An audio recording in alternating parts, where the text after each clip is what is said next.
নমস্কার বন্ধুরা, গোপালে হেসেলে আপনাদের সবাইকে স্বাগত। এই বসন্তকালে শরীর সুস্থ রাখতে আমার আজকের এই রেসিপিটা কিন্তু আপনাদের খুব কাজে লাগবে। তাই চলুন সময় নষ্ট না করে রান্নাটা করে ফেলি। আজকে এই চটজলদি দারুণ টেস্টি রান্নাটা করার জন্য কড়াইয়ে সরষের তেল গরম করে নিয়েছি। এর মধ্যে প্রথমে দিয়ে দিচ্ছি অল্প নুন, অল্প হলুদের গুঁড়ো দিয়ে দিলাম। এবারে এর মধ্যে একটু আলুর টুকরো ভেজে নেব। আমি এখানে একটাই মিডিয়াম সাইজের আলু নিয়েছি, সেটাকে সরু সরু লম্বা লম্বা করে কেটে নিয়েছি। এবার আলুর টুকরোগুলোকে ভালো করে ভেজে নিয়ে তুলে নেব। আলুর টুকরোগুলো ভালো করে ভাজা হয়ে গেছে, এবার এগুলো তুলে নিচ্ছি। আলু ভেজে নেওয়ার পর এবার ভেজে নেব একটু উচ্ছে। এর মধ্যেও অল্প নুন দিয়ে দিলাম। এবার উচ্ছের টুকরোগুলো ভালো করে ভেজে নিতে হবে। আমি এখানে এই রান্নাটা উচ্ছে দিয়ে করছি, তবে আপনারা চাইলে করলা দিয়েও করতে পারেন। ভাজতে একটু সময় লাগবে, তাই এই সময়ের মধ্যে চলুন এই রান্নার একটা মশলা তৈরি করে ফেলি। এই রান্নার মশলাটা তৈরি করার জন্য আমি একটা বাটির মধ্যে 1 টেবিল স্পুন টক দই নিয়ে নিয়েছি। এবার এর মধ্যে আরো কিছু জিনিস দেব। প্রথমে দিয়ে দিচ্ছি অল্প হলুদের গুঁড়ো, দিয়ে দিচ্ছি হাফ টিস্পুন জিরের গুঁড়ো, এর সাথে দিয়ে দিচ্ছি অল্প একটু কাঁচা লঙ্কা বাটা। আমি এখানে 3টে কাঁচা লঙ্কা একসাথে বেটে নিয়েছি, তবে ঝালটা আপনারা নিজেদের টেস্ট অনুযায়ী দেবেন। এবার সবকিছুকে ভালো করে মিশিয়ে নিয়ে একটা মশলার পেস্ট তৈরি করে নিচ্ছি। মশলার পেস্টটা তৈরি হয়ে গেছে। এবার এই বাটিটাকে কিছুক্ষণের জন্য এক সাইডে রেখে দিচ্ছি আর নেক্সট স্টেপের দিকে এগোচ্ছি। মশলার পেস্টটা তৈরি করতে করতে উচ্ছের টুকরোগুলোকেও আমি একটু ঢাকা দিয়ে দিয়ে দেখুন ভালো করে ভেজে নিয়েছি। এবার এগুলো তুলে নিচ্ছি।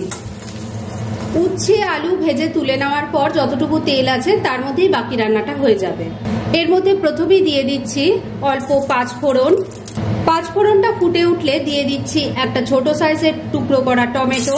সামান্য একটু নুন দিয়ে দিচ্ছি যাতে টমেটোটা তাড়াতাড়ি সফট হয়ে যায়। ভালো করে মিশিয়ে নিচ্ছি। এবার টমেটো টুকরোগুলো যাতে তাড়াতাড়ি সফট হয়ে যায় সেজন্য ফ্লেমটা একদম কমে রেখে ঢাকা দিয়ে মিনিট 2 রান্না করে নিচ্ছি। মিনিট 3 রান্না করে নিয়েছি। এবার ঢাকা তুলছি। দেখুন টমেটোগুলো একদম ম্যাশ হয়ে গেছে, একটু নাড়াচাড়া করে নিচ্ছি। এবারে এর মধ্যে দিয়ে দেব তৈরি করে রাখা মশলার পেস্ট। ফ্লেমটাকে মিডিয়ামে রেখে মশলাটা খুব ভালো করে কষিয়ে নেব। 2-3 মিনিট সময় নিয়ে মশলাটা খুব ভালো করে কষিয়ে নিয়েছি। এবার এর মধ্যে ভেজে রাখা আলু আর উচ্ছে দিয়ে দিলাম। মশলার সাথে খুব ভালো করে মিশিয়ে নিচ্ছি। মিনিট খানিক সময় নিয়ে ভেজে রাখা আলু উচ্ছেটাকে মশলার সাথে ভালো করে মিশিয়ে নিয়েছি। এবার গ্রেভির জন্য জল দিয়ে দেব। এই রান্নাটা কিন্তু একটু মাখামাখাই খেতে ভালো লাগে, তাই সেই বুঝে জল দেবেন।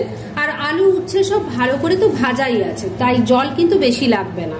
মশলার বাটিটা ধুয়ে আমি অল্প জল দিয়ে দিলাম। ভালো করে মিশিয়ে নিচ্ছি।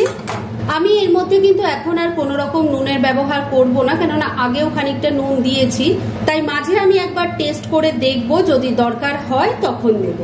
এখন ফ্লেমটাকে লো আর মিডিয়ামের মাঝামাঝি রেখে আমি ঢাকা দিয়ে 3-4 মিনিট রান্না করে নিচ্ছি।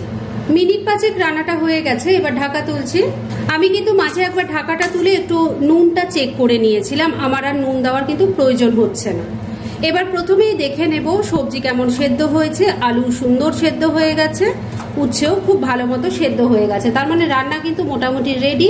তবে শেষ পর্যায়ে দিয়ে দিতে হবে অল্প একটু চিনি, আর এর সাথেই দিয়ে দিচ্ছি অল্প একটু কাসুরি মেথি। ভালো করে মিশিয়ে নিচ্ছি। চিনি আর কাসুরি মেথিটা ভালো করে মিশিয়ে নিয়েছি। রান্না এবার একদম রেডি। এইটুকু গ্রেভিতে আমি নামাবো, কেননা এটা ঠান্ডা হলে আরো ঘন হয়ে যাবে, তাই গ্যাসটা এখানেই বন্ধ করে দিলাম। এবার মিনিট 2 জন্য স্ট্যান্ডিং টাইমে একটু ঢাকা রাখছি আর তারপর সার্ভ করে দেখাচ্ছি। ফ্রেন্ডস, আমার আজকের এই দুর্দান্ত স্বাদের স্বাস্থ্যকর রেসিপিটা একদম রেডি হয়ে গেছে এবং আমি সার্ভ করে দিয়েছি। ভীষণ ইজি রেসিপিটা, কিন্তু খেতে ফাটাফাটি হয় এবং শরীর ভালো রাখতেও এর জুড়ি মেলা ভার। তাই দেরি না করে পারলে এটা আজই একবার ট্রাই করে ফেলুন, আর তারপর কেমন লাগলো সেটা প্লিজ কমেন্ট করে জানাবেন। এরকম ধরনের অনেক ভালো ভালো নিরামিষ রান্নার রেসিপি আপনারা গোপালের হেসেল সার্চ করলেই পেয়ে যাবেন, যার মধ্যে থেকে কিছু কিছু আমি সাজেস্টেড বক্সেও দিয়ে দেব, সেখান থেকেও আপনারা দেখে নিতে পারেন। তাই গোপালের হেসেল অবশ্যই ভিজিট করুন। আর আপনারা কেমন ধরনের রেসিপি চাইছেন সেটাও সেটাও কিন্তু আমাকে জানাতে পারেন। আমি চেষ্টা করব সেই সব রেসিপিগুলো আপনাদের সাথে শেয়ার করার।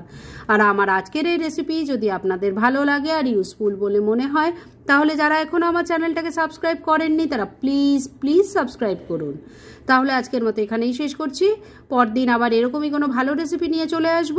আপনারা সবাই খুব ভালো থাকুন, সুস্থ থাকুন।